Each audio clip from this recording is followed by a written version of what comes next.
નમસ્તે, કેમ છો તમે બધા? જય માતાજી। વરસાદ જોરથી વરસી રહ્યો હતો। કાચા આંગણાની માટીમાં પાણી ભરાઈ ગયું હતું અને ઓરાના કિનારેથી ટપકતા ટીપા મારા નાનકડા પગને ભીંજવી રહ્યા હતા। હું દિવાલ સાથે લાગીને ઊભો હતો અને અંદરથી મમ્મીની હિંચકીનો અવાજ સાંભળી રહ્યો હતો। તે હંમેશા કોશિશ કરતી હતી કે રડતી વખતે મને તેનો અવાજ ન સંભળાય, પરંતુ બાળક ભલે ગમે તેટલું નાનું હોય, પોતાની માતાનું દુઃખ તો સમજી જ લે છે।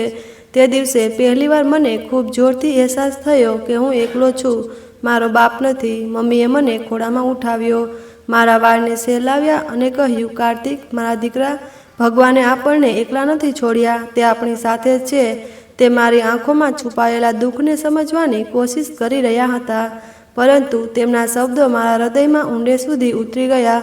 હું વિચારી પણ ન શકતો કે 1 વર્ષની ઉંમરે મારો બાપ આ દુનિયા છોડીને જતો રહેશે અને મારી મમ્મીનું જીવન સતત બલિદાનોમાં ઢળી જશે। ગામમાં બધા જાણતા હતા કે મારો બાપ એક મહેનતુ માણસ હતો, પરંતુ મૃત્યુની ક્ષણ કોઈના હાથમાં નથી। તેમના મૃત્યુ પછી અમે બંને ચાચાની દયા પર આવી ગયા। તેઓ દેશની બહાર રહેતા હતા। તેઓ થોડા પૈસા મોકલતા હતા, પરંતુ ક્યારેય એવું ન કહ્યું કે મારી વિધવા ભાભી અને ભત્રીજા સાથે પણ સારો વ્યવહાર કરવો। ઘરમાં ચાચીનું રાજ હતું અને તેમની નજરમાં અમે ફક્ત બોજ હતા। ચાચીનો તીખો અવાજ મારા કાનમાં ગૂંજતો રહેતો, તારી માને તો હું નોકરાણી બનાવી રાખીશ અને તને પણ ક્યારેય ચેન નહીં મળે। તે સમયે હું એટલો નાનો હતો કે આ શબ્દોનો અર્થ ન સમજી શકતો, પરંતુ તેમના લહેકાથી કડવાશ અને ચૂંટતી હતી। મારા દિવસની સૌથી કિંમતી ક્ષણ તે હતી જ્યારે મમ્મી પોતાના નરમ હાથોથી મારો ચહેરો પકડીને કહેતી, દીકરા, એક દિવસ આવશે જ્યારે ભગવાન આપણને ખુશીઓ આપશે, પરંતુ યાદ રાખજે, ખુશીઓ ફક્ત ધીરજ રાખનારાઓને જ મળે છે। તેમની વાતોમાં અજીબ શક્તિ હતી। હું જીદ કરતો કે મને તે રમકડું જોઈએ જે ચાચીના દીકરા પાસે છે, પરંતુ મમ્મીની એક નજર જોઈને હું ચૂપ થઈ જતો। ચાચાનો દીકરો અમિત રંગીન ગાડીવાળા રમકડાં, મોટા મોટા બોલ અને સુંદર કપડાં રાખતો। ત્યારે તે ઓટલે બેસીને રમતો, ત્યારે હું દૂર ઊભો રહીને જોતો અને દિલ ઈચ્છતું કે એક પળ માટે રમકડાં મારા હાથમાં આવે, પરંતુ હોઠ સિવાય જતા। મેં મારી અંદરની ઈચ્છાઓને મારી નાખવાનું શીખી લીધું હતું। એક દિવસ અમે બંને ઘરના ખૂણામાં બેઠા હતા। ચાચી ઓરડામાં આવી અને મમ્મીને ઝટકો મારીને બોલી, આ કપડાં કેમ નથી ધોયા? તું તો કશું કરતી જ નથી। કાશ મારો પતિ સમજતો કે અમારા ખભે કેટલો બોજ છે। મમ્મીએ માથું નમાવીને ફક્ત એટલું જ કહ્યું, હું હમણાં ધોઈ દઉં। હું મમ્મીના કામ તરફ જોઈ રહ્યો હતો। તે દિવસે મારું બાળપણ જાણે એક પળમાં મોટું થઈ ગયું। ગામના બાળકો મારી પાસે રમવાથી પણ કતરાતા હતા। તેઓ મારી મજાક ઉડાવતા, જો આ ભિખારીનો દીકરો આવી ગયો। હું ચૂપચાપ તેમની પાસેથી પસાર થઈ જતો। દિલમાં તોફાન ઉઠતું, પરંતુ જીભ બંધ રહેતી। મને અહેસાસ હતો કે મારી મમ્મીએ ક્યારેય કોઈ પાસે કશું માગ્યું નથી, છતાં લોકો અમને ખૂબ નીચી નજરે જોતા હતા। રાત્રે જ્યારે બધા સૂઈ જતા, ત્યારે હું જાગતો રહેતો, અંધારામાં વિચારતો કે જો મારા પપ્પા જીવતા હોત તો કદાચ આ બધું ન થાત। પરંતુ પછી મમ્મીના શબ્દો યાદ આવતા, ધીરજ રાખનારાઓને ભગવાન ક્યારેય ખાલી હાથ નથી રાખતા। મેં મારા આંસુ લૂછીને ઊંઘના હવાલે થઈ જતો। મારી મમ્મીના સહારાએ મને જીવવાનું શીખવ્યું હતું। એક દિવસ મમ્મીએ મારા ફાટેલા જૂના કપડામાં ઘણી જગ્યાએ પેચ કર્યા હતા અને હસીને કહ્યું, જો હવે આ નવા જેવા લાગે છે। મેં હસીને માથું હલાવ્યું, જો કે દિલ જાણતું હતું કે આ હાસ્ય નકામું છે। હું નાનો હતો, પરંતુ વખતે મને મોટો બનાવી દીધો હતો। મેં રમવાનું છોડી દીધું, જીદ કરવાનું છોડી દીધું, સપના ગૂંથવાનું છોડી દીધું। બસ મમ્મીની વાતો પર ભરોસો કરવા લાગ્યો કે એક દિવસ ખુશીઓ જરૂર આવશે, પરંતુ તે દિવસની રાહ કેટલી લાંબી અને કેટલી મુશ્કેલ હશે તે ફક્ત મને અને મારી મમ્મીને જ ખબર હતી। તે દિવસે વરસાદ પછી ગામની ગલીઓમાં કીચડ હતું। હું ટાઢું થઈને પસાર થઈ રહ્યો હતો, ત્યારે સામેથી કેટલાક છોકરાઓ આવ્યા। તેમના હાથમાં બોલ અને પતંગ હતી। ત્યારે તેમાંથી એક જોરથી કહ્યું, ઓહો, આ તો ભિખારીનો બાળક નીકળ્યો। બીજાએ મજાક ઉડાવતા જવાબ આપ્યો, હા, આ તો ભિખારીનો દીકરો છે, બસ લોકોના કપડાં ધોઈને રોટલી ખાય છે। મારા પગ ત્યાં જ થંભી ગયા। મેં તેમની તરફ જોયું, પરંતુ તરત જ નજર નીચી કરી લીધી। તેઓ બધા મારા ફાટેલા જૂના કપડાં જોઈને હસવા લાગ્યા। મારી કમીઝની બાઈ પર મમ્મીએ ઘણી જગ્યાએ પેચ લગાવ્યા હતા અને મારા ચપ્પલ પણ ઘણી જગ્યાએથી ફાટી ગયા હતા। એક છોકરાએ જાણી જોઈને મારા ચપ્પલ તરફ ઈશારો કરીને કહ્યું, અરે આની ચપ્પલ તો જુઓ, બહુ સુંદર લાગે છે. એટલું કહીને તેઓ ફરી જોરથી હસવા લાગ્યા. મેં હિંમત કરીને કહ્યું, હું ભિખારી નથી, મારી મમ્મી કામ કરે છે. પરંતુ આ વાત પર તેઓ વધુ જોરથી હસવા લાગ્યા. એક છોકરાએ મારો ખભો હલાવીને કહ્યું, જૂઠું બોલે છે, તારી મમ્મીને તો બધાએ જોઈ છે, તે કપડાં ધોઈ છે, વાસણ ઘસે છે, આજ ભિખારી છે. મારા કાન લાલ થઈ ગયા. હું કશું બોલવા માંગતો હતો, પરંતુ શબ્દો મારા ગળામાં જ અટવાઈ ગયા. હું ત્યાંથી ઝડપથી નીકળી ગયો. પાછળ ફરી અવાજ આવ્યો, અરે રોકો. ભિખારી સાહેબ તો નારાજ થઈ ગયા. તેમનો અવાજ મારી પાછળથી આવતો રહ્યો અને મારી અંદર સળગતી આગને વધુ ભડકાવતો રહ્યો. ઘરે આવતા જ હું ફરી એક ખૂણામાં બેસી ગયો. મમ્મીએ જોયું તો ચિંતાથી પૂછ્યું, કાર્તિક બેટા, શું થયું? તું આટલો ચૂપ કેમ છે? મેં નજર ચોરી લીધી અને ફક્ત એટલું જ કહ્યું, કશું નહીં મમ્મી. પરંતુ મારી આંખો ભીની થઈ ગઈ હતી. મમ્મી નજીક આવીને મારા ખભે હાથ મૂકીને ધીમેથી બોલી, બેટા, દુનિયા ગમે તે કહે, આપણે આપણા કર્મોથી જવાબ આપવાનો છે. લોકો ભલે આપણા દિલ તોડી નાખે, પરંતુ ભગવાન આપણા દિલ જોડશે. થોડા દિવસોમાં દિવાળી આવવાની હતી. મહોલ્લાના બધા બાળકો નવા કપડાં પહેરીને રમી રહ્યા હતા. હું ઘરના આંગણામાં બેસીને મારી જૂની કમીજ જોઈ રહ્યો હતો.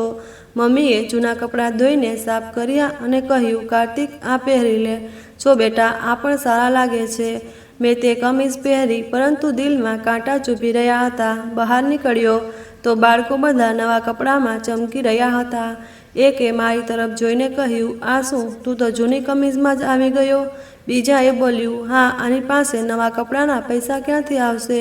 બધાએ હસવું શરૂ કર્યું. હું ચૂપચાપ રમતમાં સામેલ થવાની કોશિશ કરી, પરંતુ તેઓ બધા હટી ગયા. એક છોકરાએ બોલ હાથમાં પકડીને કહ્યું, ના ના, આને ન રમાડો, આના કપડામાંથી તો બદબૂ આવે છે. બીજાએ તરત જ કહ્યું, અને જો બોલ ફાટી ગયો તો આ ભિખારી ક્યાંથી લાવી આપશે? આ સાંભળતા જ મારું દિલ ભરાઈ આવ્યું અને હું ઘર તરફ પાછો ફરી ગયો. મમ્મીએ દરવાજો ખોલીને મારી હાલત જોઈ અને બોલી, શું ફરી કોઈએ કશું કહ્યું? હું રડતાવડું થઈને બોલ્યો, મમ્મી, બધા મને ભિખારી કહે છે કે આ ભિખારીનો દીકરો છે. મમ્મીની આંખોમાં આંસુ આવી ગયા, પરંતુ તેઓ પોતાને સંભાળતા બોલ્યા, બેટા, લોકો દિલ દુખાવશે, પરંતુ તું હંમેશા યાદ રાખજે કે આપણે ક્યારેય માગવા નથી ગયા. આપણે જે ખાઈએ છીએ તે આપણી મહેનતનું ખાઈએ છીએ. આ જ સાચી ઇજ્જત છે. થોડા દિવસ પછી હું બહાર રમવા ગયો. બાળકો ભેગા થયા. એકે કહ્યું, અમે પતંગ ઉડાવવાના છીએ, પરંતુ આને સાથે નથી લેવાનો, આ તો આપણી દોરી પણ કાપી નાખશે. બીજાએ તેની મજાક ઉડાવી, દોરી ક્યાંથી ખરીદી લાવશે? આની માં તો ફક્ત પેચ જ લગાવી શકે છે. બધા જોરથી હસવા લાગ્યા. મેં હિંમત કરીને કહ્યું, હું પણ પતંગ ઉડાવી શકું છું. તેઓ બોલ્યા, તું કેવી રીતે ઉડાવી શકે? તારી પાસે તો પતંગ પણ નથી. હું ચૂપ થઈ ગયો અને તેમના શબ્દો મારી અંદર ઘસતા રહ્યા. તે સાંજે મમ્મીએ મને ઠંડુ પાણી આપ્યું અને કહ્યું, કાર્તિક, લોકો શું કહે છે તે મહત્વનું નથી. મહત્વનું એ છે કે ભગવાનની નજરમાં આપણે શું છીએ. આપણે મહેનત કરીએ છીએ, કોઈની સામે હાથ નથી ફેલાવતા. લોકો ગમે તે કહે, આપણે ધીરજથી જીવવાનું છે. મેં મમ્મીની વાતોને દિલમાં બેસાડી લીધી, પરંતુ અંદર ક્યાંક ઘા થઈ ગયા હતા, જે દરેક તેવર પર વધુ ઊંડા થતા હતા. એક દિવસ મહોલ્લાના નાકા પર બધા બાળકો ભેગા થયા હતા. તેઓએ રમત શરૂ કરી, પરંતુ જેવા હું નજીક ગયો, એકે પથ્થર ઉપાડીને મારા પગ પાસે ફેંક્યો અને કહ્યું, જો આ બાળક તો ગરીબોવાળી રમત રમશે, આને તે જ કરાવો જે આના લાયક છે. હું વિચારવા લાગ્યો કે આખરે મારી ભૂલ શું છે. ફક્ત એટલું જ કે મારા કપડાં જૂના છે અને ચપ્પલ ફાટેલી છે. હું પાછો ફરીને ઘરે આવ્યો તો મમ્મી ચોખટ પર કપડાં ગણી રહ્યા હતા. તેમણે મારી હાલત જોઈ, પરંતુ કશું ન બોલ્યા, ફક્ત મારો હાથ પકડી લીધો. તેમની આંખોમાંથી વહેતા આંસુ તેમની ધીરજની સાક્ષી આપી રહ્યા હતા. મેં પણ તેમની સાથે કશું ન બોલ્યું, બસ તસલ્લીથી તેમનો હાથ પકડીને બેસી ગયો. તે જ દિવસે મેં દિલમાં નક્કી કરી લીધું કે એક દિવસ બધાને બતાવીશ કે ગરીબનો દીકરો હોવું એ કોઈ ખોટું નથી. પરંતુ તે વખતે મમ્મીનો આશીર્વાદ અને મારા દિલની ખામોશી પ્રાર્થનાઓ જ મારો એકમાત્ર સહારો હતો. ગરમીની એક બપોર હતી. આંગણામાં તડકો તેજ હતો અને મમ્મી કપડાં પર પેચ લગાવી રહ્યા હતા. અચાનક ચાચી તીખા લહેકામાં બૂમ પાડી, કાર્તિક, મફતખોર, શું ઊભો છે? દુકાનેથી લોટ અને ઘી લઈ આવ. વખત બગાડ નહીં, જલ્દી જા. મેં માથું નમાવીને અંદર આવ્યો તો મમ્મીએ કહ્યું, બેટા રસ્તે સીધો જજે, ક્યાંય ન રોકાતો. મેં આ વાત પર માથું હલાવ્યું અને ધીમે ધીમે બહાર નીકળી ગયો. ગલીમાં જતાં જતાં મેં મારા પેચ લગાવેલા કપડાને કસીને પકડી લીધા. ખિસ્સામાં થોડા સિક્કા હતા જે ચાચીએ ગુસ્સામાં મારા પર ફેંક્યા હતા. દિલમાં વારંવાર ડર ઉઠી રહ્યો હતો કે રસ્તે ફરી તે જ છોકરાઓને ન મળે જેમણે ગયા દિવસોમાં મારી મજાક ઉડાવી હતી. દુર્ભાગ્યે જેવો હું નાકે પહોંચ્યો તે બધા ત્યાં જ ઊભા હતા. એકે મને જોતાં જ અવાજ લગાવ્યો, ઓહો, આ તો ભિખારી આવી રહ્યો છે. જોતો આજે કોના પૈસા ચોર્યા છે. બીજાએ મારા ખિસ્સા પર નજર નાખી અને જોરથી બોલ્યો, અરે આ તો સિક્કા છે. ચોક્કસ આણે કોઈનું ખિસ્સું કાપ્યું હશે. મેં તેમની સાથે હાથ જોડી દીધા. આ મારા નથી, મારી ચાચીએ આપ્યા છે. મારે દુકાનેથી સામાન લેવો છે. પરંતુ તેમની હાંસી ન રોકાઈ. એક છોકરાએ ઝડપથી આગળ વધીને મારા ખિસ્સામાંથી સિક્કા ખેંચી લીધા અને બધાને બતાવવા બોલ્યો, લો આ જુઓ, આપણે આનો હાથે હાથ પકડી લીધો. બાકીના છોકરાઓ હસવા લાગ્યા. હું બૂમ પાડીને બોલ્યો, આ મારી ચાચીના છે, પાછા આપો. તેમણે મારી વાતની મજાક ઉડાવી. અચાનક એકે પાછળથી ધક્કો માર્યો અને હું જમીન પર પડી ગયો. ધૂળ ઉડવા લાગી. તેમણે મને ઘેરી લીધો અને મારવા લાગ્યા. એકે લાત મારી, બીજાએ મુક્કા વરસાવ્યા. સાથે સાથે અવાજ આવી રહ્યો હતો, ચોર છે આ, બધાની સામે સાબિત કરો. હું તડપતો રહ્યો અને વારંવાર દોહરાવતો રહ્યો, મેં કશું ચોર્યું નથી. ભગવાનના સોગંદ, આ સિક્કા મારી ચાચીએ આપ્યા છે. ધીમે ધીમે ગલીમાં લોકો ભેગા થવા લાગ્યા. કેટલાક ઊભા રહીને તમાશો જોવા લાગ્યા. એક સ્ત્રીએ તેવર કર્યો, અરે હા, આ તો એ જ બાળક છે જેની માં કપડાં ધોવે છે. મને તો શરૂઆતથી જ શંકા હતી. બીજી બોલવા લાગી, ચોરની ઓળખ એ જ છે કે તે હંમેશા ઇનકાર કરે છે. કોઈએ આગળ વધીને રોકવાની કોશિશ ન કરી. બધા મારી લાચારીના દ્રશ્યને જોઈને બસ માથું હલાવતા હતા. હું બૂમ પાડીને બોલ્યો, મારી વાત માની લો, આ સિક્કા મારા નથી, મારી ચાચીએ આપ્યા છે. પરંતુ કોઈ મારી વાત સાંભળવા તૈયાર ન હતું. એક છોકરાએ મારા વાળથી પકડીને ખેંચ્યો અને કહ્યું, ચોરને આવો જ સબક શીખવવો જોઈએ. તે જ પડે દુકાનનો માલિક ત્યાંથી પસાર થયો. તેણે ઘોઘાટ સાંભળ્યો તો તરત આગળ વધ્યો. તેણે મારો હાથ પકડીને છોકરાઓથી અલગ કર્યો અને જોરથી બૂમ પાડીને કહ્યું, શું થઈ રહ્યું છે અહીં? આ મારો ગ્રાહક છે, તમે આને કેમ મારો છો? આ પડે બધા સહમી ગયા. પરંતુ તેમાંથી એક છોકરાએ હિચકીને કહ્યું, આ ચોરી કરે છે, અમે આને પકડ્યો છે. માલિકે સખત નજરે બધાને જોયું અને કડક અવાજે કહ્યું, જૂઠું ન બોલો. આ છોકરો હંમેશા મારી દુકાને આવે છે અને ઈમાનદારીથી સોદો લઈને જાય છે. તમે બધા શરમ કરો, કોઈ બાળક પર ખોટો આરોપ લગાવો છો. મેં રાહતનો શ્વાસ લીધો. આંખોમાં આંસુ આવી ગયા. માલિકે મને સહારો આપ્યો અને ખિસ્સામાંથી સિક્કા કાઢીને પાછા આપ્યા. તેમણે કહ્યું, જા બેટા, સામાન લઈ લે અને ડરવું નહીં, હું છું ને. તેમના અવાજમાં એવો ભરોસો હતો જે કદાચ મને પહેલી વાર મળ્યો. સામાન લઈને હું ઘરે પહોંચ્યો. ત્યાં ચાચીએ દરવાજે જ ઊભી હતી. તેમણે મને ધારદાર નજરે જોઈને કહ્યું, આટલી વાર કેમ લગાડી? ક્યાંક રમતો હતો ને? મેં ધબકતા દિલ સાથે બધું કહ્યું કે રસ્તે બાળકોએ મને ચોર કહ્યો, માર્યો, પીટ્યો અને માલિકે મને બચાવ્યો. આ સાંભળીને ચાચીના ચહેરા પર ગુસ્સાની રેખાઓ દેખાઈ. તે બૂમ પાડીને બોલી, હા બિલકુલ, આ બધું સાચું જ બોલતા હશે. તારું તો આ જ કામ છે, ચોરી કરવાનું. હજીથી આ હાલ છે તો મોટો થઈને શું કરીશ? તેમનો અવાજ એટલો તીખો હતો કે મમ્મી રસોડામાંથી દોડતી આવી અને બોલી, ના ભાભી, મારો દીકરો જૂઠું નથી બોલતો, તે સાચું કહે છે. ચાચીએ મમ્મીને ઘૂરતા કહ્યું, ચૂપ રહે, તારા દીકરાએ મારી ઇજ્જત ખરાબ કરી દીધી. લોકો કહે છે કે તારા બાળકે ચોરી કરી છે. હવે હું તને નહીં સંભાળી શકું. પછી તેમણે સામાન જમીન પર ફેંકી દીધો અને ગુસ્સે ભરાઈને અંદર ચાલી ગઈ. મમ્મીએ મને પોતાની નજીક ખેંચી લીધો.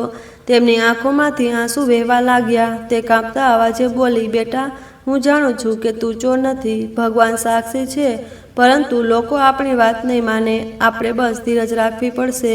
હું તેમના આંસુ લૂછતા બોલ્યો, મમ્મી, હું વચન આપું છું કે એક દિવસ બધાને બતાવીશ, જ્યારે જાણશે કે હું ચોર નથી, સાચું બોલનારો છું. મમ્મીએ મને છાતી સાથે ચાંપી લીધો. તેમના આંસુ મારા ગાલને ભીંજવી રહ્યા હતા, પરંતુ તેમના હોઠ ચૂપ હતા. તે દિવસે મેં પહેલી વાર સમજ્યું કે ખોટા આરોપનું ઝેર કેટલું કડવું હોય છે. અને આ ઝેર મને બાળપણમાં જ પીવું પડ્યું હતું. પરંતુ મારા દિલમાં એક નિર્ણય પણ જાગી ગયો હતો કે એક દિવસ હું મારી સચ્ચાઈ બધાની સામે સાબિત કરીશ. રાત્રે અંધારામાં ઓરડામાં હું ખાટલા પર કરવટો બદલતો હતો. મમ્મી મારી નજીક હતી, પરંતુ તે પણ જાગતી હતી. તેમની ધીમી ધીમી શ્વાસોનો અવાજ સાંભળીને સ્પષ્ટ થઈ રહ્યું હતું કે તે પણ સુખમાં નથી. મેં ધીમેથી કહ્યું, મમ્મી. તે ચોંકીને બોલી, શું થયું બેટા? હું ખચકાતા બોલ્યો, મમ્મી, મારે ભણવું છે. તેમણે મારી તરફ જોયું. તેમની આંખોમાં આશ્ચર્ય અને નમી બંને ઝબકી રહ્યા હતા. કાર્તિક, આ વાત તારા દિલમાં ક્યારથી છે બેટા? મેં ધીમેથી કહ્યું, જ્યારે પણ હું બીજા બાળકોને થેલો લઈને શાળાએ જતા જોઉં છું, ત્યારે મારું દિલ ઈચ્છે છે કે હું પણ તેમની જેમ પુસ્તકો વાંચું. મમ્મીએ લાંબો શ્વાસ લીધો અને બોલી, બેટા, ઈચ્છા તો મારી પણ એ જ છે, પરંતુ હાલાત. મેં તરત જ વાત કાપી, મમ્મી, હું બધું સહન કરી લઈશ. બસ તમે મને શાળાએ મોકલો. બીજા દિવસે મમ્મીએ હિંમત કરીને ચાચી સાથે વાત કરી. તે રસોડામાં બેસીને શાકભાજી કાપી રહી હતી. મમ્મીએ હળવા અવાજે કહ્યું, ભાભી, એક વાત કરવી હતી. ચાચીએ ત્રાંસી હસી અને સાથે કહ્યું, હા બોલો, શું વાત છે? મમ્મીએ હિંમત ભેગી કરીને કહ્યું, હું ઈચ્છું છું કે કાર્તિક શાળાએ જાય. તે ભણી લખીને કંઈક બની જશે. ચાચીએ તરત જ શાકભાજી કાપવાનું બંધ કરીને તીખા લહેકામાં બોલી, શું? આ શાળાએ જશે? આની શાળાની ફી કોણ આપશે? તારો પતિ તો ક્યારનો મરી ગયો, અને મારા પતિની કમાઈ પર કેમ બોજ વધારે છે? મમ્મીએ આંખો નમાવીને કહ્યું, હું બસ એટલું જ ઈચ્છું છું કે તે ભણે, કંઈક શીખે. ચાચીએ મારી મજાક ઉડાવતા કહ્યું, આ ભણવાને કાબેલ છે? ના ભાભી, આ કામ કરશે. શાળાએ જવાની જગ્યાએ હુનર શીખશે. ભણતર શ્રીમંતોના બાળકો માટે જ છે, તમારા જેવા ગરીબો માટે નહીં. પછી તેમણે સાવેણી તરફ ઈશારો કરીને કહ્યું, લે, આને ઘરનું કામ કરાવો કે બહાર મજૂરી કરાવો. મમ્મીના ચહેરા પર દુઃખની રેખાઓ ગાઢ થઈ ગઈ. તે ચૂપચાપ બેસી ગઈ. હું આંગણામાં રમવાની કોશિશ કરી રહ્યો હતો, પરંતુ મમ્મીની હાલત જોઈને થંભી ગયો. હું ધીમેથી પૂછવા લાગ્યો, મમ્મી, ચાચીએ શું કહ્યું? તેમણે મારી તરફ જોયું અને આંસુ છુપાવતા બોલવાની કોશિશ કરી, બેટા, તે ન માની. કહે છે કે તું શાળાએ નહીં જઈ શકે. મારા શ્વાસ થંભી ગયા. મમ્મી, પણ મને ભણવાનો શોખ છે. હું કેમ નથી જઈ શકતો? મમ્મીએ મને ગળે લગાવીને કહ્યું, કાર્તિક, ક્યારેક શોખ દિલમાં દબાઈ જાય છે, પરંતુ ભગવાન કોઈને કોઈ રસ્તો નીકાળશે. મેં તેમના ખંભે ચાપીને રડતા કહ્યું, મમ્મી, હું વચન આપું છું, ગમે તે થાય, હું જરૂર ભણીશ. એટલામાં ચાચી ઓટલે આવી અને જોરથી બૂમ પાડી, આ જ વાત કરવી છે? ભણતરથી રોટલી નથી મળતી. આને દુકાને કામે લગાડો. આટલી ઉંમર થઈ ગઈ, હવે પેટ ભરવામાં હાથ બટાવે. મમ્મીએ કશું ન બોલ્યું, બસ નજર ન આવી. પરંતુ મેં સ્પષ્ટ અવાજે કહ્યું, હું ભૂખ્યો રહીશ, પણ ભણવાનું નહીં છોડું.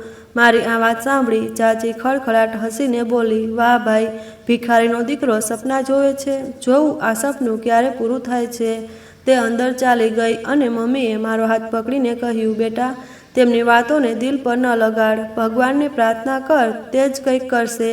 રાત વીતી ગઈ, પરંતુ મારી આંખોમાં નીંદર ન આવી. મેં નક્કી કરી લીધું હતું કે ચાચી ગમે તે કહે, હું મારા ભણતરનું સપનું દફનાવવા નહીં દઉં. સવારે સૂરજ નીકળ્યો ન હતો ત્યાં ચાચીએ મને અવાજ દીધો, કાર્તિક, તૈયાર થઈ જા. આજથી તારે દુકાને કામે જવું છે. હું ચોંકી ગયો. મમ્મીએ કશુંક બોલાવવા માંગ્યું, પરંતુ ચાચીએ હાથના ઈશારાથી તેમને રોકી દીધા અને સખત લહેકામાં બોલી, હવે આ શાળાની જીત કરશે તો રોજીરોટી ક્યાંથી ચાલશે? બસ નિર્ણય થઈ ગયો.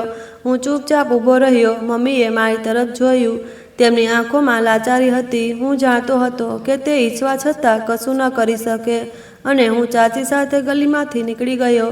થોડે જ દૂર એ દુકાન હતી જ્યાં મારે કામ કરવાનું હતું. દુકાનનો માલિક મધ્યમ ઉંમરનો માણસ હતો. તેણે મને ઉપરથી નીચે સુધી જોયો અને કહ્યું, આ કામ કરી શકશે? ચાચીએ તરત કહ્યું, હા, બિલકુલ કરશે. મફત બેસવું કરતાં તો સારું. માલિકે માથું હલાવીને કહ્યું, ઠીક છે, જોઈ લઈએ. ચાચી પાછી ફરીને ચાલી ગઈ અને હું ત્યાં એકલો ઊભો રહી ગયો. શરૂઆતમાં મને નાના મોટા કામ આપવામાં આવ્યા. ક્યારેક ફરજ સાફ કરવી, ક્યારેક સામાન ઉપાડવો, ક્યારેક ગ્રાહકો માટે થેલી ભરવી. દુકાને હંમેશા હલચલ રહેતી. ગ્રાહકો આવતા જતા, સામાન ખરીદીને ચાલ્યા જતા. હું આખો દિવસ દોડતો રહેતો અને સાંજે થાકીને ચૂર થઈ જતો. એક દિવસ માલિકે કહ્યું, કાર્તિક, ચોખાની બોરી ગોદામમાં મૂકી દે. બોરી એટલી ભારે હતી કે મારા પગ ડગમગવા લાગ્યા. મેં હિંમત કરીને તે ઉપાડી, પરંતુ હાથ કાપવા લાગ્યા. બોરી જમીન પર મૂકતા જ મારા શ્વાસ ફૂલવા લાગ્યા. માલિકે હસતા કહ્યું, હિંમત રાખ, કામ શીખી જઈશ. હું માથું નમાવીને બસ જી કહ્યું. ક્યારેક જ્યારે દુકાન ખાલી હોય તો હું દરવાજા પાસે ઊભો રહેતો. સામેથી શાળાના બાળકો પસાર થતા, તેમના ખભે થેલા લટકતા હોય અને તેઓ પુસ્તકો વિશે વાતો કરતા હોય. હું તેમને જોઈને ઠંડો શ્વાસ લેતો. દિલ ઈચ્છતું કે હું પણ તેમની સાથે ચાલતો હોઉં. એક દિવસ 2 બાળકો પસાર થઈ રહ્યા હતા. તેઓ થંભી ગયા. તેમાંથી એકે કહ્યું, જો આ તો એ જ છે જે આપણી સાથે રમવાની કોશિશ કરતો હતો, હવે દુકાને નોકર બની ગયો છે. બીજાએ ખડખડાટ હસીને કહ્યું, આને શાળાનું શું ખબર, આ તો થેલી ભરવા માટે જ જન્મ્યો છે. તેના શબ્દો મારા દિલને કાપી રહ્યા હતા, પરંતુ મેં કશું ન બોલ્યું. હું ચૂપચાપ સાવેણી ઉપાડી લીધી. સાંજે જ્યારે માલિક દુકાન બંધ કરતો તો હું થાકેલો બેસી જતો. હાથોમાં ફોલા પડવા લાગ્યા હતા. મમ્મીને કશું ન કહ્યું જેથી તે વધુ પરેશાન ન થાય, પરંતુ અંદરથી મારું દિલ લોહીના આંસુ રડતું હતું. દરેક પસાર થતા દિવસ સાથે એવું લાગતું હતું જાણે સપનું દૂર થતું જાય છે. એક દિવસ માલિકનો દીકરો દુકાને આવીને પુસ્તકો ખોલી તે બોરી પાસે બેસીને વાંચવા લાગ્યો. હું દૂરથી તેને જોઈ રહ્યો હતો. તે કેટલાક શબ્દો વાંચી રહ્યો હતો અને પેનથી નોંધ બનાવી રહ્યો હતો. હું નજીક જઈને ચૂપચાપ જોતો રહ્યો. દિલમાં ચિંગારી ફરી સળગી ઉઠી. મેં મનોમન કહ્યું, ના, આ મારું સપનું છે, આ મરી ન શકે, હું ભણી શકું છું. એટલામાં માલિકે મને અવાજ દીધો, કાર્તિક, અહીં આવ, આ સોદો ગ્રાહકને આપ. હું ચોંકીને મારા સપનામાંથી બહાર નીકળ્યો અને તરત દોડી ગયો, પરંતુ ભણવાની ઈચ્છા વધુ ગાઢ થઈ ગઈ. દિવસો લાંબા થતા જતા હતા. મહેનત વધતી જતી હતી, પરંતુ ભણવાની ઈચ્છા ખતમ થવાને બદલે વધુ વધતી જતી હતી. હું રાત દિવસ પાછો આવતો. મમ્મી મારો ચહેરો જોઈને પૂછતી, બેટા, તું ખૂબ થાકી ગયો ને? હું હસીને કહેતો, ના મમ્મી, બધું ઠીક છે. પરંતુ અંદરથી એક અવાજ કહેતો, હું આ દુકાનના કામ સુધી સીમિત નથી રહી શકતો. દરરોજ સવારે જ્યારે દુકાન ખોલતો અને સફાઈ કરતો ત્યારે એ જ નજારો દેખાતો, શાળાના બાળકો, પુસ્તકો, થેલા. પરંતુ દિલ કહેતું કે એક દિવસ આ બધું મારું પણ હશે. બપોરનો સમય હતો અને ગ્રાહકો થોડા ઓછા હતા. હું સફાઈ પૂરી કરીને થોડીવાર રાહતનો શ્વાસ લેવા દરવાજે બેસવા માંગતો હતો. એટલામાં માલિકનો દીકરો અંદર આવ્યો. તેના હાથમાં પુસ્તકોનો ઢગલો અને થેલો હતો. તે બેઠકના ખૂણામાં બેસી ગયો અને પુસ્તકો ખોલીને વાંચવા લાગ્યો. હું ખચકાતા તેની તરફ જોયું. તેની નજર પુસ્તક પર જામેલી હતી અને પેન કાગળ પર ચાલી રહી હતી. તે ક્યારેક થોભીને કેટલાક શબ્દો દોહરાવતો અને પછી નોંધ બનાવતો. મને એવું લાગતું કે આ નજારો મારા દિલને સ્પર્શી રહ્યો છે. મેં ધીમે ધીમે પગલાં આગળ વધાર્યા અને થોડે દૂર જઈને ઊભો રહ્યો. તેના શબ્દો મને અજાણ્યા લાગતા હતા, પરંતુ પુસ્તકનો ચહેરો મારા દિલને પોતાની તરફ ખેંચી રહ્યો હતો. બીજા દિવસે પણ તે આવી જ રીતે પુસ્તકો લઈને આવ્યો. આ વખતે મેં વધુ નજીક જઈને જોયું. તેના હાથમાં વાર્તાઓનું પુસ્તક હતું. મેં આંખો વડે દરેક શબ્દને ઓળખવાની કોશિશ કરી. જ્યારે તે પાના ફેરવતો ત્યારે મારું દિલ ધડકી ઉઠતું. થોડા દિવસો સુધી હું આ જ કરતો રહ્યો. જ્યારે પણ મોકો મળતો ચોરી છુપીથી પુસ્તક તરફ જોઈ લેતો. ક્યારેક દિલ ઈચ્છતું કે દરેક પાનાને સ્પર્શ કરું, પરંતુ હિંમત ન હતી. એક દિવસ તે પુસ્તક મૂકીને પાણી પીવા ગયો. મેં મોકો જોઈને ઝડપથી પુસ્તક પોતાની પાસે ખેંચ્યું અને તેના શબ્દોને ધ્યાનથી જોવા લાગ્યો. એટલામાં અચાનક અવાજ આવ્યો, કાર્તિક! હું ચોંકી ગયો. પુસ્તક હાથમાંથી છૂટી ગયું. પાછળ ફરીને જોયું તો દુકાનનો માલિક ઊભો હતો. મારા પગ નીચેથી જમીન સરકી ગઈ. મેં તરત હાથ જોડી લીધા અને કાપતા અવાજે કહ્યું, માલિકજી, માફ કરજો, ફરી ક્યારેય પુસ્તકને હાથ નહીં લગાવું. હું વિચારી રહ્યો હતો કે હવે દાંટ પડશે કે કદાચ નોકરીમાંથી કાઢી નાખશે, પરંતુ માલિક ચૂપચાપ મારી તરફ જોતો રહ્યો. તેની નજર સખત ન હતી, બલકે જાણે મને પરખી રહી હોય. પછી તે ધીમેથી બોલ્યો, કાર્તિક, તને ભણવાનો શોખ છે? મેં કાપતા અવાજે કહ્યું, જી, ખૂબ શોખ છે, પણ મને ઇજાજત નથી. મારા આંસુ નીકળવાના જ હતા, પરંતુ મેં તેને રોકી લીધા. માલિકે મારા ખભે હાથ મૂકીને કહ્યું, બેટા, શોખ એ છુપાવવાની વસ્તુ નથી, આ તો ભગવાને આપેલી ઈચ્છા છે. હું આશ્ચર્યથી તેની તરફ જોવા લાગ્યો. તે ખુરશી પર બેસી ગયો અને બોલ્યો, જો દુકાનનું કામ અલગ છે, પરંતુ જો તને ભણવાનું જુનૂન છે તો હું તારી મદદ કરીશ. મારું દિલ જોર જોરથી ધડકવા લાગ્યું. મેં અવિશ્વાસથી પૂછ્યું, સાચે? તમે સાચે આવું કરશો? તે હસ્યા. હા, હું તને સરકારી શાળામાં દાખલ કરાવીશ. ત્યાં ફી ઓછી લાગે છે અને બાકીનું બંદોબસ્ત હું જોઈ લઈશ. મારી આંખોમાં ચમક આવી ગઈ. એવું લાગ્યું જાણે કોઈ અંધારા ઓરડામાં અચાનક દીવો પ્રગટ્યો હોય.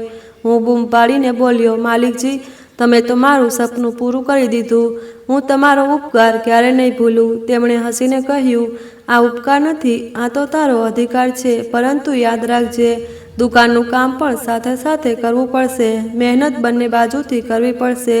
મેં ઝડપથી કહ્યું, જી, હું દિવસ રાત મહેનત કરીશ. બસ મને ભણવાનો મોકો આપો. તે રાત્રે મારી આંખોમાં નીંદર ન હતી. છત પર સૂતો હતો ત્યારે વિચાર્યું કે પુસ્તકો, થેલો, શાળા આ બધું મારું સપનું નથી, હવે હકીકત બનવા જઈ રહ્યું છે. દિલમાં એક અજીબ પ્રકાશનો અહેસાસ થયો જે આજ સુધી ક્યારેય નહોતો થયો. સવારની હવા તાજી હતી પરંતુ મારું દિલ તો એથી પણ વધુ ઝડપથી ધડકી રહ્યું હતું. આ પહેલો દિવસ હતો જ્યારે હું શાળાએ જઈ રહ્યો હતો. માલિકે મને જૂના કપડાં સાથે એક થેલો આપ્યો જેમાં કેટલાક પુસ્તકો અને નોટબુક હતી.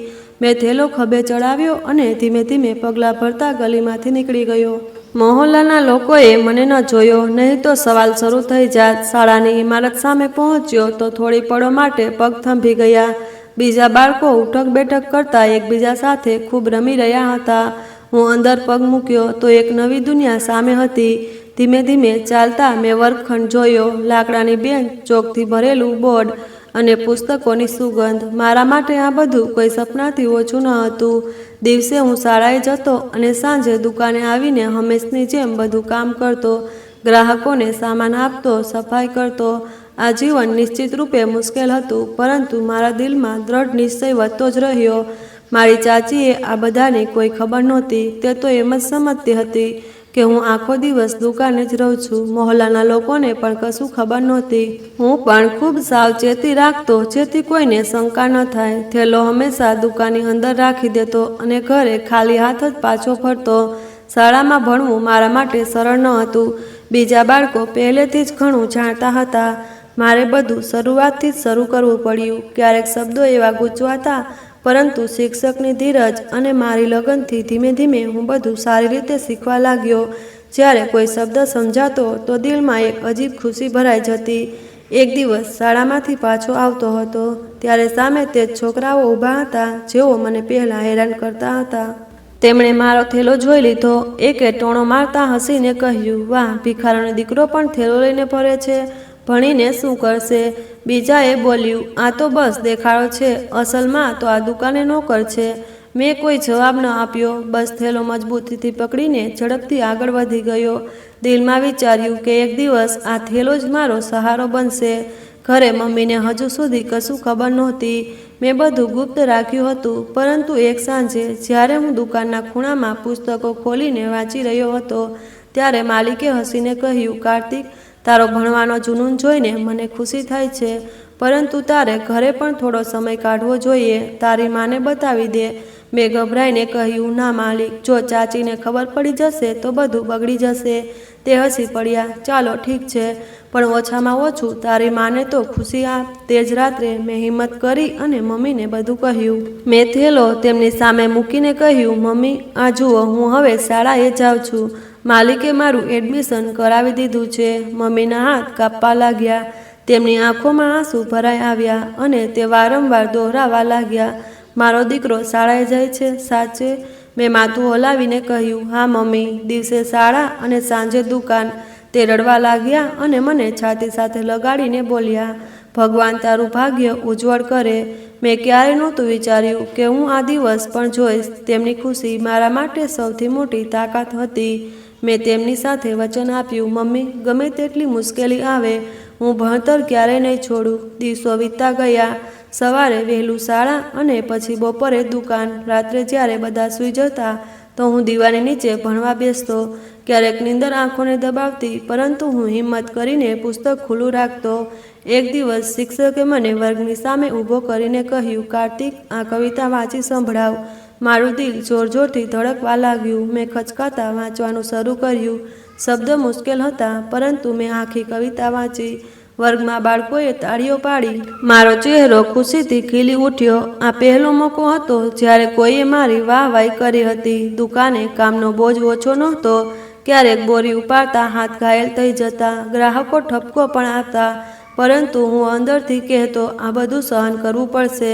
બસ ભણતર નથી છોડવું. મહોલ્લાના કેટલાક લોકો ક્યારેક માલિકને પૂછતા, આ છોકરો રોજ ક્યાં જાય છે? માલિક બસ હસીને વાત બદલી દેતા.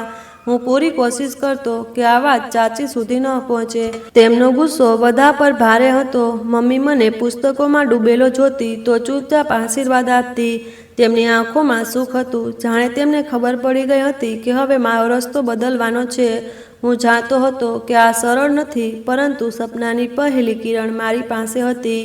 તે કિરણ જે મારા અંધારાને કાપીને આગળ વધવાની હિંમત આપી રહી હતી.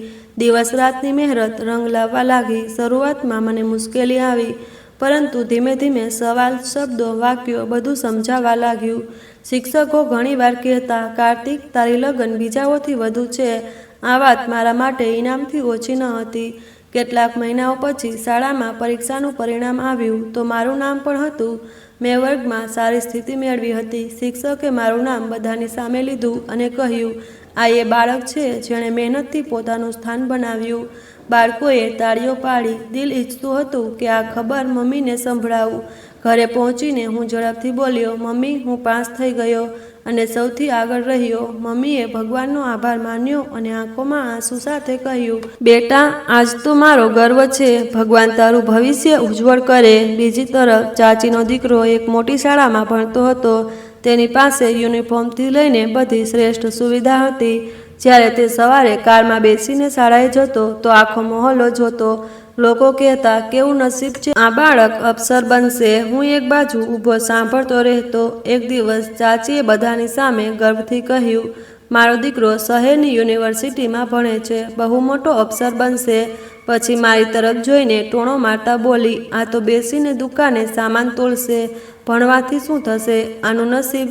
તેમના શબ્દોએ મારા દિલને ઠેસ પહોંચાડી, પરંતુ હું ચૂપ રહ્યો. છતાં મારી મહેનત ઓછી ન થઈ. બીજા વર્ષે મેં પરીક્ષામાં સફળતા મેળવી. શાળાના શિક્ષકો મારી વાહવાઈ કરતા. માલિક પણ ઘણીવાર કહેતા, કાર્તિક, મને લાગે છે કે તું બહુ આગળ વધીશ. હું હસીને જવાબ આપતો, બસ મારા માટે પ્રાર્થના કરો. ચાચીનો દીકરો જ્યારે યુનિવર્સિટીમાંથી રજાઓમાં ઘરે આવતો તો ઘરમાં ઘોઘાટ થઈ જતો. તેના મિત્રો આવતા, પાર્ટીઓ થતી, ખૂબ હાસ્ય મજાક થતું. ત્યારે બધા તેની વાહવાઈ કરતા. ચાચી મહેમાનોને કહેતી કે મારો દીકરો બહુ સારું ભણે છે, કાલે મોટા હોદ્દા પર બેસશે. પછી મારી તરફ ઈશારો કરીને કહેતી, આ જુઓ, હજુ સુધી દુકાને જ બેસે છે. મમ્મી બધું સાંભળતી, પરંતુ ચૂપ રહેતી. જ્યારે હું તેમની પાસે જતો તો મેં મારા માથે હાથ મૂકીને કહેતી, કાર્તિક, ધીરજ રાખ.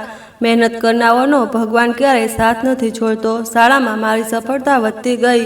એક વખત જિલ્લા સ્તરે સ્પર્ધા થઈ. મેં તેમાં ભાગ લીધો અને ઇનામ મેળવ્યું. શિક્ષકે બધાની સામે મને શાબાશી આપી. તે પળે મને લાગ્યું કે મારા સપના ધીમે ધીમે હકીકતની નજીક જઈ રહ્યા છે. ઘરે આવીને મેં મમ્મીને ઇનામ બતાવ્યું. તેમની આંખોમાં ખુશી ઝલકાઈ. તે બોલવા લાગ્યા, બેટા, આ દિવસ જોવા માંગતી હતી. એક દિવસ મહોલ્લામાં મેળાવડો થયો હતો. લોકો ભેગા થયા હતા અને ભણતર પર વાતો ચાલી રહી હતી. એક માણસ બોલ્યો, ભણતર માણસને ઊંચા હોદ્દા પર પહોંચાડે છે. ચાચીએ ગર્વથી કહ્યું, હાજી, જુઓ, મારો દીકરો શહેરની મોટી યુનિવર્સિટીમાં ભણે છે. પછી ટોણો મારતા બોલી, અને કેટલાક બાળકો એવા છે જે બસ સપના જોવે છે. બધાની નજર મારી તરફ ઉઠી. મેં દિલમાં કહ્યું, વક્ત એક દિવસ બધાને બતાવશે કે સપના હકીકત કેવી રીતે બને છે. દુકાને મારો વ્યવહાર બદલાઈ ગયો. હું ફક્ત કામ કરતો નહોતો, ખાલી સમયે પુસ્તક ખોલી લેતો. માલિકના દીકરાએ પણ કહ્યું, કાર્તિક, તું દિવસે ને દિવસે વધુ સારો થતો જાય છે. કદાચ તું અમારા બધાથી આગળ નીકળી જઈશ. આ સાંભળી મારી હિંમત વધતી. વખત વીતતો ગયો. અમિતનું ભણતર આગળ વધતું ગયું અને મારું પણ. તેની પાસે બધી સુખ સુવિધાઓ હતી અને મારી પાસે ફક્ત મહેનત. પરંતુ દિલ કહેતું કે મહેનત જ સૌથી મોટી તાકાત છે. મમ્મી ઘણીવાર રાત્રે મારી પાસે બેસીને કહેતી, બેટા, તું થાકી ગયો ને? હું હસીને જવાબ આપતો, ના મમ્મી, ભણવામાં થાક નથી લાગતો. આ સફરમાં મુશ્કેલીઓ હતી, પરંતુ દિલમાં એક અજીબ સુખ હતું. હું જાણતો હતો કે જો હું સાચે ચાલતો રહીશ તો એક દિવસ બધું બદલાઈ જશે. ગરમીની એક સાંજ હતી. ચાચી ખુશીથી ચહેકી રહી હતી. તેમના ચહેરા પર ગર્વ દેખાતો હતો. આખા મહોલ્લાને ખબર પડી ગઈ કે તેમનો દીકરો પોલીસ અધિકારી બની ગયો છે. ગલીઓમાં ચર્ચાઓ શરૂ થઈ ગઈ. સ્ત્રીઓ એકબીજાને અભિનંદન આપી રહી હતી. અભિનંદન, તારો દીકરો હવે અધિકારી બની ગયો છે. બધા તેની પ્રશંસા કરતા હતા. લોકો કહેતા, શું નસીબ છે, આ તો ખાનદાનનું ગૌરવ છે. ઘરના આંગણામાં મારી કાકીએ એક પાર્ટીનું આયોજન કર્યું. ખુરશીઓ ગોઠવવામાં આવી, રંગબેરંગી લાઇટો લગાવવામાં આવી. લોકો અંદર બહાર આવજા કરતા હતા. મારી કાકી દરેકને રોકીને પોતાના દીકરાની ખૂબ પ્રશંસા સંભળાવતી. હા, મારો દીકરો પોલીસમાં અધિકારી છે. જુઓ, આગળ જઈને તે વધુ ઊંચા હોદ્દા પર બેસશે. તેમના ચહેરા પર એવો ગર્વ હતો જાણે દુનિયાની બધી ખુશીઓ તેમને જ મળી ગઈ હોય. આજે તેમનો દીકરો આવવાનો નહોતો, પણ પાર્ટીનું વાતાવરણ એવું હતું જાણે કોઈની બારાત હોય. હું ખૂણામાં ઊભો રહીને આ બધું જોઈ રહ્યો હતો. મારી કાકીની વાતોમાં ગર્વ અને ઝેર બંને હતા. તેઓ મહેમાનોને કહેતા, આ જે અધિકારી બન્યો છે ને, એ મારી નિયતનું પરિણામ છે. મેં હંમેશા તેને સારું શિક્ષણ આપ્યું. પછી મારી તરફ જોઈને તે તાણું મારતા અને કહેતા, કેટલાક લોકો એવા પણ હોય છે જેઓ ગમે તે કરે પણ તેમના નસીબમાં કંઈ હોતું નથી. મહેમાનો માથું હલાવીને હસી દેતા અને હું ચૂપચાપ નજર નીચે નાખી દેતો. ગામમાં ઠેર ઠેર પાર્ટીની ચર્ચા થતી હતી. લોકો ઢોલ વગાડીને ખુશી મનાવતા હતા. હું સ્કૂલેથી પાછો આવતો હતો ત્યારે જોયું કે ગલીમાં બાળકોએ કાગળની ઝંડીઓ બનાવી હતી. એક બાળક ખુશીથી બોલ્યું, અમારા મહોલ્લાનો દીકરો પોલીસ અધિકારી બન્યો છે. બધા તાળીઓ પાડતા હતા અને હું ચૂપચાપ આગળ વધી રહ્યો હતો. મનમાં એક જ સવાલ ઉઠતો હતો કે એક દિવસ લોકો મારા વિશે પણ આવી જ રીતે વાતો કરશે. રાત્રે જ્યારે બધા સૂઈ ગયા ત્યારે હું મમ્મી પાસે બેઠો. તેમણે થાકેલા અવાજમાં કહ્યું, બેટા, આજે ફરી આખો દિવસ બધાની સામે નોકરાણીની જેમ કામ કર્યું. મારું દિલ દુખે છે. મેં તેમનો હાથ પકડીને કહ્યું, મમ્મી, સહન કરી લો. હજુ આપનો સમય નથી આવ્યો, પણ એક દિવસ આવશે જ્યારે બધું બદલાઈ જશે. મારી કાકીનો ગર્વ વધતો જતો હતો. ગામમાં વાતો ફેલાઈ ગઈ. લોકો મમ્મીને કહેતા, તું નસીબવાળી છે, એવા ઘરમાં રહે છે જ્યાં અધિકારી છે. મમ્મી હસીને કંઈ ન બોલતા. હું તેમની આંખોમાં એ દુઃખ જોતો જે બીજું કંઈ ન જોઈ શકે. મેં નક્કી કર્યું કે ચૂપ રહેવું હવે મારું હથિયાર છે. બૂમો પાડવાની જરૂર નથી. મારે ફક્ત મહેનત કરતા રહેવું છે. સપના મોટા હતા અને મેં તેને દિલમાં મજબૂતીથી પકડી રાખ્યા.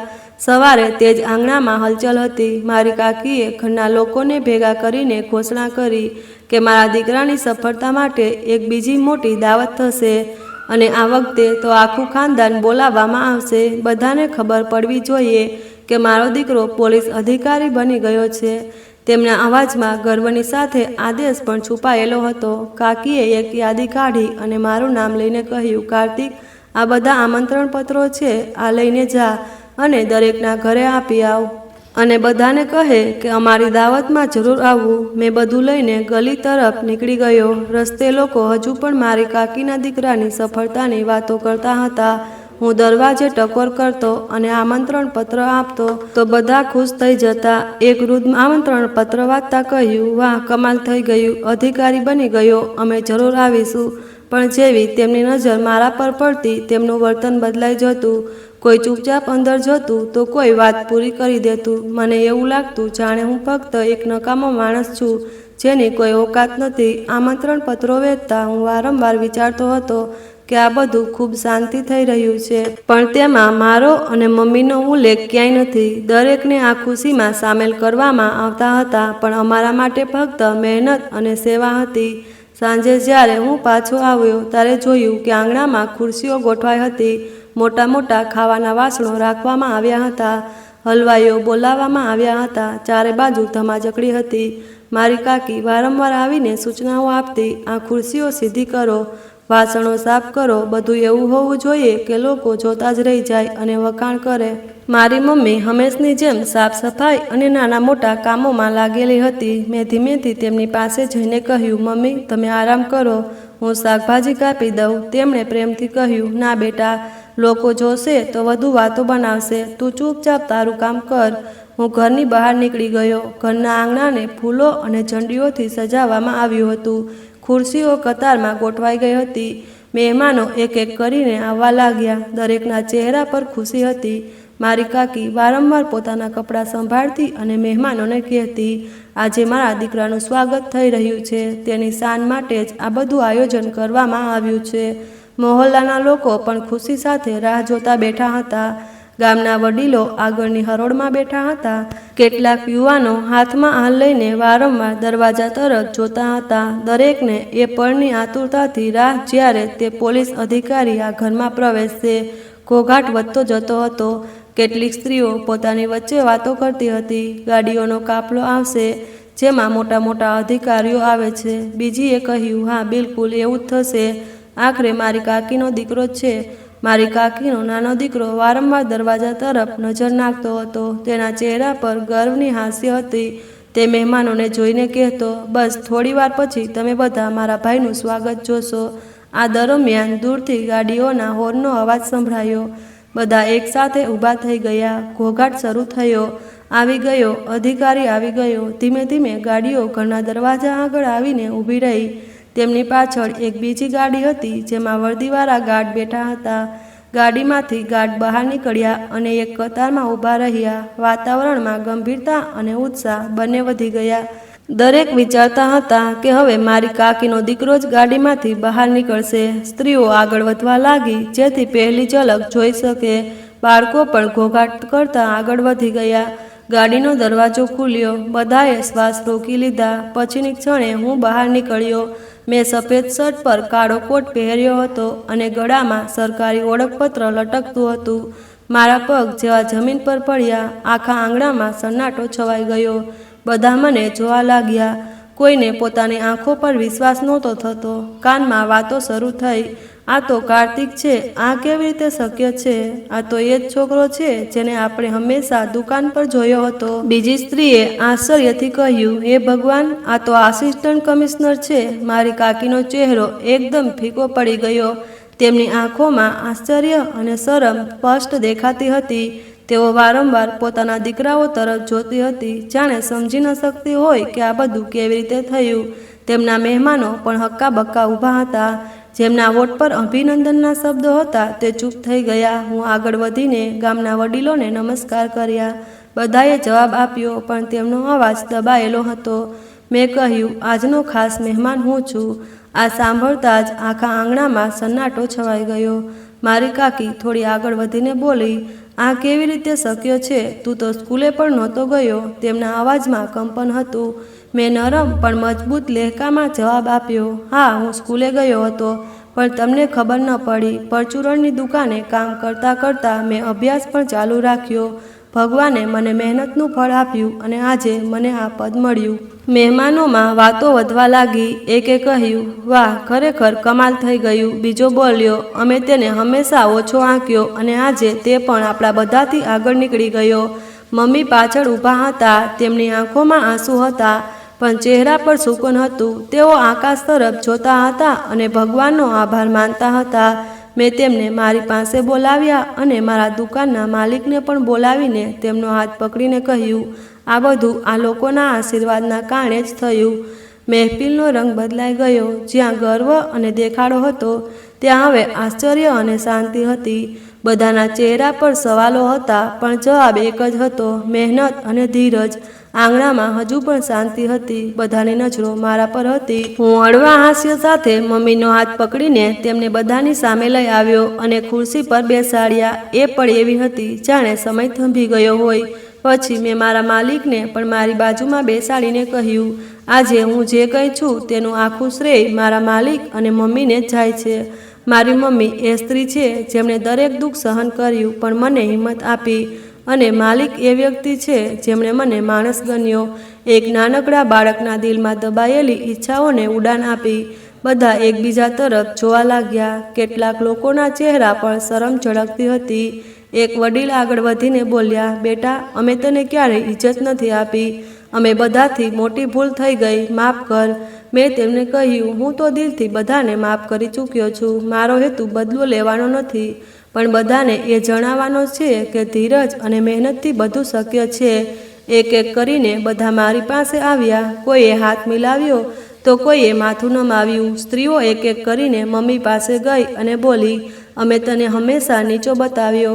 એ અમારી સૌથી મોટી ભૂલ હતી. મમ્મીની આંખોમાંથી આંસુ આવી ગયા, પણ તેઓ હળવા હાસ્ય સાથે બોલ્યા, ભગવાન બધું જુએ છે. તે જ મારી ધીરજનું ફળ આપ્યું. એ જ પળે અમિત ઘરમાં પ્રવેશ્યો. બધા આશ્ચર્યચકિત થઈ ગયા, કારણ કે તે સામાન્ય કપડામાં હતો. મારી કાકી તરત દોડીને ગઈ અને તેનો કોલર પકડીને બોલી, આ તે શું કર્યું? તું તો અધિકારી બનવાનો હતો. તેણે પોતાની માતાની માફી માંગી અને કહ્યું, મને માફ કરો, હું ખોટી સંગતમાં પડી ગયો હતો. મેં તમને જૂઠું બોલ્યું, ફક્ત તમને ખુશ કરવા અને તમને સાંત્વના આપવા માટે. પછી તે મારી તરફ આગળ વધ્યો અને બોલ્યો, મને માફ કર ભાઈ, હું હંમેશા તને નકામો સમજતો હતો અને તને જૂતાની નોક પર રાખતો હતો, પણ સચ્ચાઈ તો કંઈક બીજી જ નીકળી. તું ચાહે તો મારી સાથે બદલો લઈ શકે છે. મેં તેનો હાથ પકડીને કહ્યું, હું એટલો નાનો નથી કે તને પણ એવી જ રીતે નીચો બતાવું. ભગવાને મને જે ઇજ્જત આપી છે તેમાં હું ખૂબ ખુશ છું. તું પણ તારી મહેનત ચાલુ રાખ. આ કહીને મેં તેનો હાથ છોડી દીધો. અમિતની આંખોમાં આશ્ચર્ય હતું કે હું તેને નીચો નથી બતાવતો. મારી કાકી આ બધું સાંભળી રહી હતી. તેમના ચહેરા પર ગુસ્સો દેખાતો હતો. તેઓ ધીમે ધીમે આગળ આવી અને મમ્મીના પગે બેસી ગઈ. બહેન, મેં તને ખુદ તકલીફ આપી, તારા દીકરાને તાણા માર્યા, પણ આજે મારો ગર્વ તૂટી ગયો. મને માફ કર. મમ્મીએ તેમને ઊભા કર્યા અને કહ્યું, માફી પણ ભગવાન પાસે માગ. મહેફિલનું વાતાવરણ બદલાઈ ગયું. જે લોકો પહેલાં ફક્ત મારી કાકીની પ્રશંસા કરતા હતા, તે હવે મમ્મીના બલિદાનની વાતો કરતા હતા. એક સ્ત્રી બોલી, આ છે અસલી સફળતા, જે દીકરાને મહેનત અને દુઆથી મુકામ મળ્યું. બીજી બોલી, ખરેખર માનું સ્થાન ખૂબ ઊંચું છે અને સાચે જ મારા માલિકે જે કામ કર્યું છે તે માનવતામાં અજોડ છે. મેં સૌની સામે કહ્યું કે માણસ ક્યારેય નાનો નથી હોતો અને ગરીબી પણ તેને નીચી નથી બતાવતી. અસલી વાત એ છે કે તે પોતાના સપનાઓ માટે કેટલી મહેનત કરે છે. જો અમીર લોકો ગરીબોનો સાથ આપે તો કોઈ પણ બાળક પાછળ નહીં રહે, જેમ મારા માલિકે મારો સાથ આપ્યો. મમ્મીએ મારી સામે જોતા કહ્યું, બેટા, આજે મારું દિલ શાંતિમાં છે. જે સપના જોવાની હું હિંમત નહોતી કરી શકતી, આખરે એ સપનું પૂરું થયું. મેં તેમને પગે લાગીને કહ્યું, મમ્મી, આ બધું તમારા અને માલિકના કારણે જ થયું છે. લોકો વારંવાર આવીને મારી પાસે માફી માંગતા રહ્યા. મેં બધાને કહ્યું કે તમારા ભૂતકાળને છોડીને આગળ વધો. હવે આપણે એકબીજાનો સહારો બનવાનું છે. જ્યારે મહેમાનો જવા લાગ્યા ત્યારે મમ્મી મારી પાસે આવી બોલ્યા, બેટા, જોયું, ભગવાને આજે આપણા ધીરજનું ફળ કેવું આપ્યું. હંમેશા યાદ રાખજે, ગર્વ ન કરવો, ભગવાન જ બધું કરે છે. મેં માથું નમાવીને કહ્યું, હા મમ્મી, આ બોધપાઠ મેં તમારી પાસેથી શીખ્યો છે. મેં મમ્મીનો હાથ પકડીને કહ્યું, હવે હું તમારું જીવન ખુશીઓથી ભરી દઈશ. જે કંઈ તમારી પાસેથી છીનવાઈ ગયું તે બધું હું પાછું આપીશ. મેં માલિકને પણ કહ્યું, જીવનમાં જો તમને ક્યારેય મારી કોઈ જરૂર પડે તો એકવાર પણ ના હિચકાતા. જે રીતે તમે મારો સાથ આપ્યો, હું મરતા દમ સુધી તમારો ઋણી રહીશ. આ પળ મારા જીવનની સૌથી કિંમતી ક્ષણ હતી. આમાં કોઈ હાર નહોતી, ફક્ત જીત હતી. ઈમાનદારી, ધીરજ અને મહેનત, આ બધાની આ જ અસલી તાકાત છે. એટલે જ આપણે ક્યારેય કોઈને નબળો ન સમજવો જોઈએ, કારણ કે સૌથી ઉપર ભગવાન છે. તો મિત્રો, જો તમને અમારી આ વાર્તા ગમી હોય તો કૃપા કરીને કમેન્ટ કરીને જરૂર જણાવો. વિડીયોને લાઈક કરો અને વધુમાં વધુ શેર કરો. જો તમને અમારી ચેનલ પર નવા હો તો સબસ્ક્રાઈબ જરૂર કરો અને નોટિફિકેશન બેલ દબાવો, જેથી આગળનું અપડેટ તમને સૌથી પહેલાં મળે. આભાર.